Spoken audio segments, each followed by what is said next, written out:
Good morning.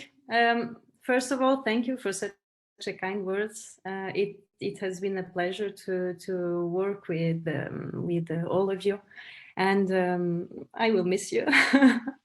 So I am going to present you the trends in the prison population rates. I'm going to share the presentation we've prepared.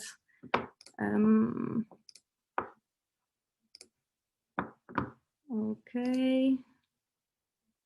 I hope everything is showing correctly.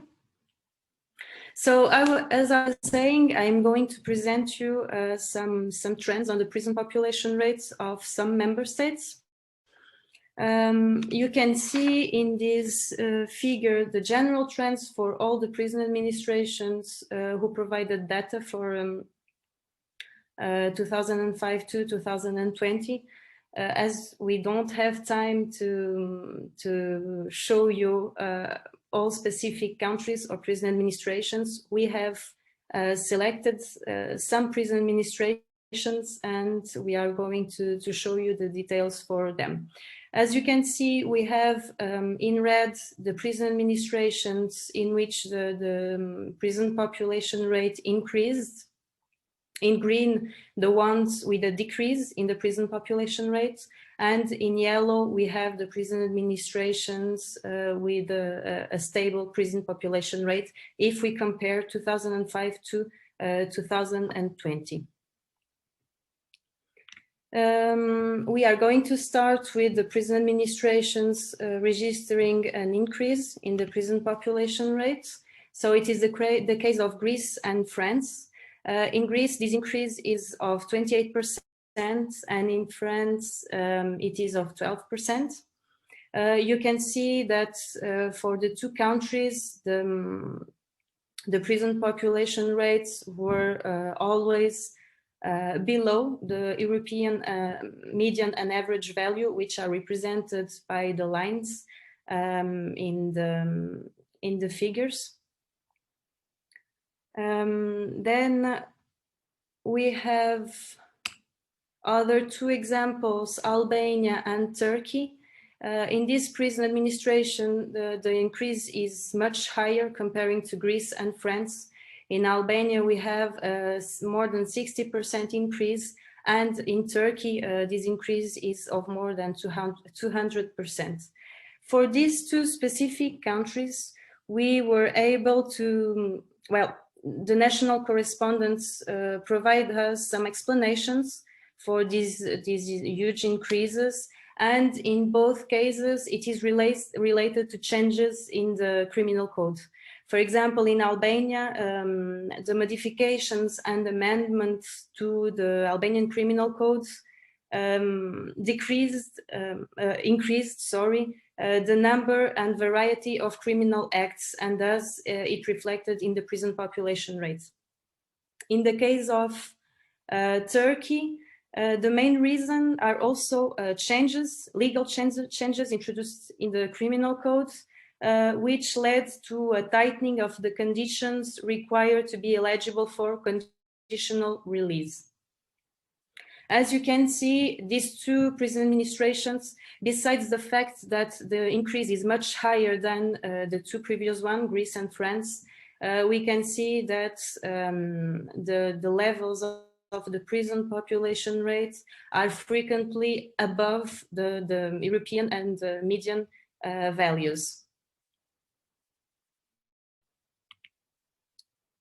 Finally, the last two examples for the prison populations, the prison administrations registering an increase in the prison population rates are Serbia of more than 50% increase, and Georgia with 61% increase. In the case of Georgia is interesting because, as you can see, from 2004 to 2012, we have a huge increase in the prison population rates. Then in 2013, we have a kind of break, and the prison population rate radically decreases. When we conducted this this study to update, and the rates from 2005 to 2015, the national correspondent provided us several explanations for this huge decrease between 2012 and 2013, sorry. And we can see, for example, that from 2004 to 2012, we have the application of a strict law enforcement policy. Sorry, I think I lost myself. Well, okay.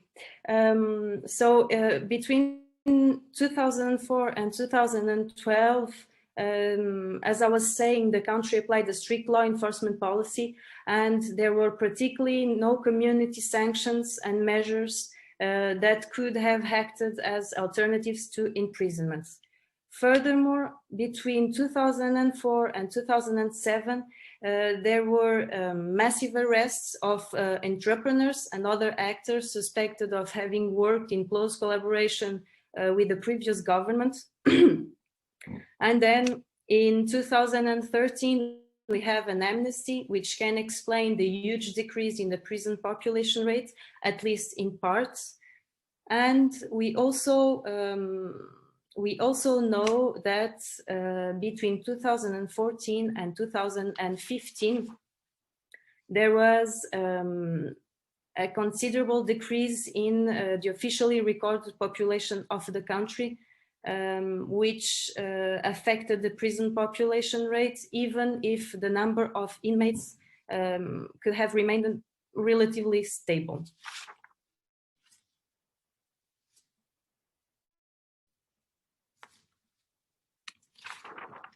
So then, now that we have seen some examples of increase in the prison population rate, I want to show you some prison administrations where this rate decreased. The first examples are the ones of Estonia and Latvia, with a percentage decrease of more than 40%. Though you can see that even if in general the prison population rate have decreased, we can see that for each year these rates are higher than the European and median values. We also have as examples Moldova and Romania, with a 42% decrease in the prison population rates. And for example, in Romania, you can see that there are some years where the prison population rate is higher than the European average, specifically the European average, because in some years their prison population rate is below this average. We also have the case of Spain, which also registered a decrease of 12% in their prison population rates. The decrease that we can see between 2009 and 2010 is essentially related to the Organic Law 5/2010, which came in force in 2010. And extended the use of alternatives to imprisonment, among other modifications that were introduced in the Spanish Criminal Code. And finally, the last example is the one of Netherlands, which registered a decrease of 35% in their prison population rate.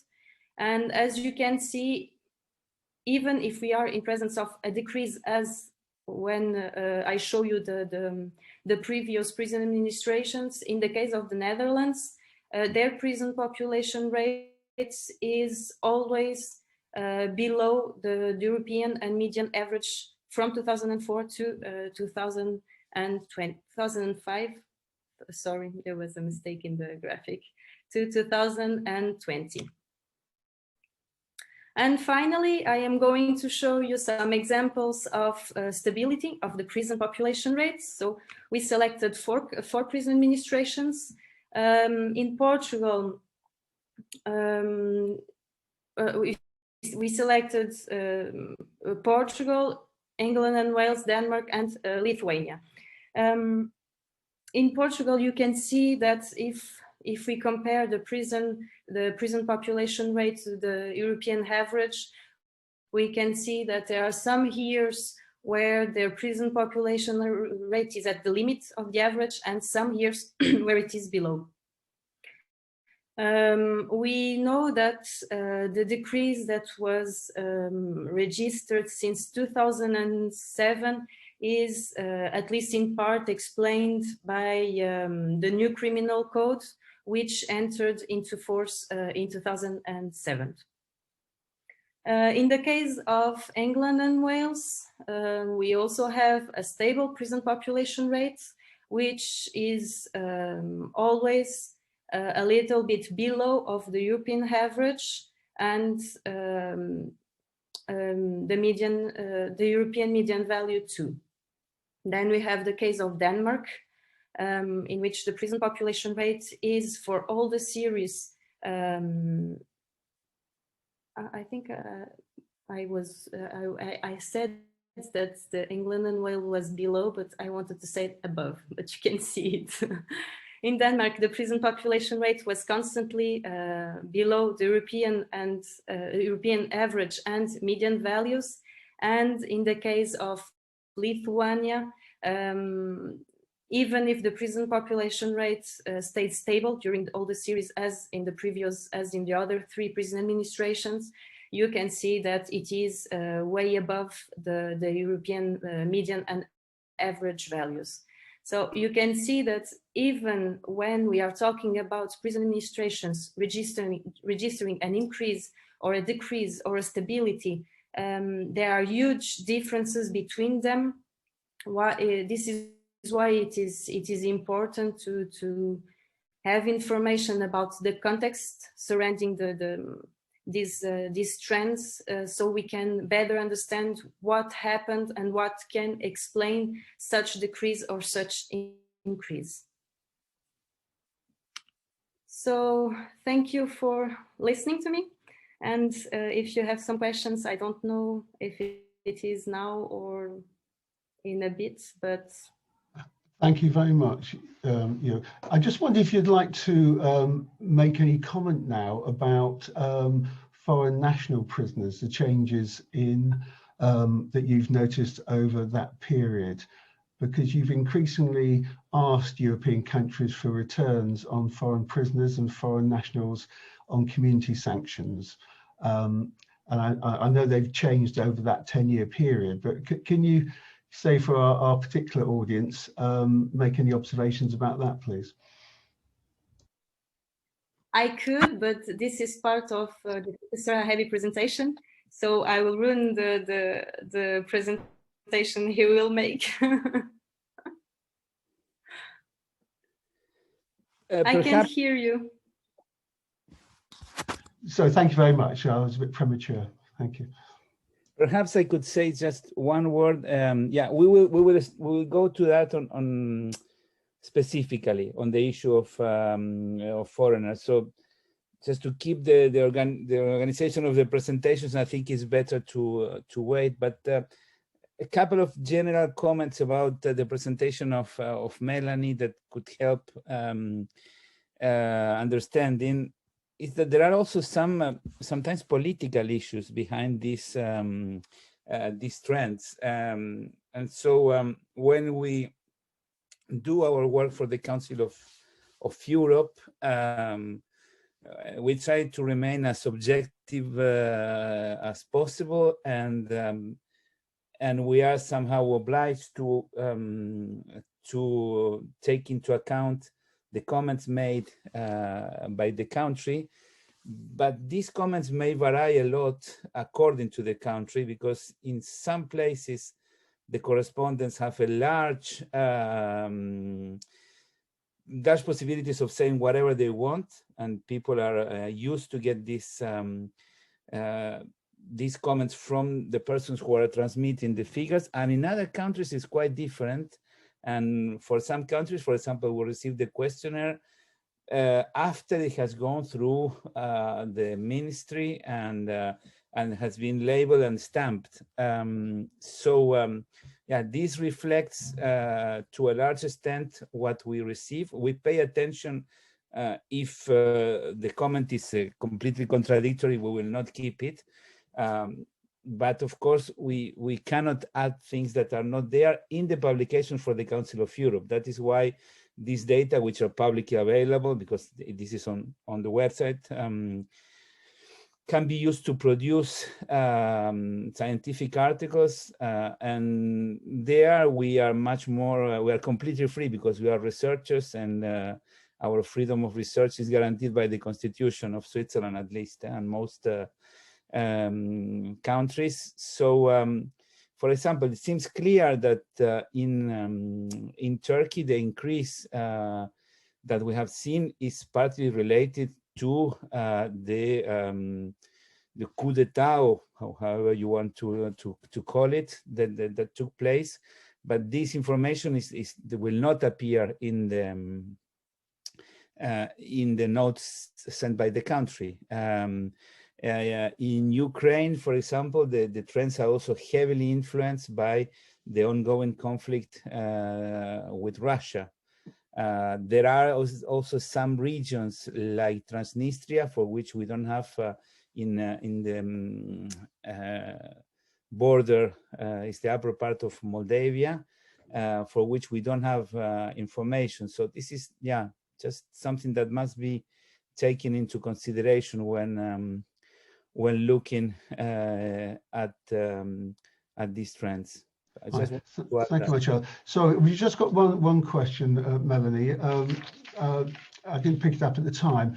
And Joanna Andre asked, do you have any idea if the rate of remand prisoners follows the same tendency? I presume she was making generally over the 10-year period. Sorry, it's a vague question, but I wondered if you could address remand prisoner changes.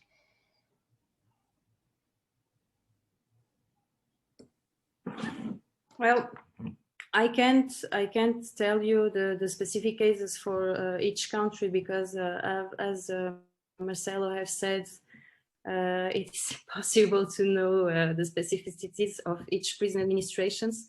In the space questionnaire, we have asked for the total number of inmates, which includes sentenced and non-sentenced inmates, sorry. And we have a specific question concerning the number of inmates that are not finally sentenced. We know that this proportion of inmates is increasing since the last years, but there are also some countries that cannot provide us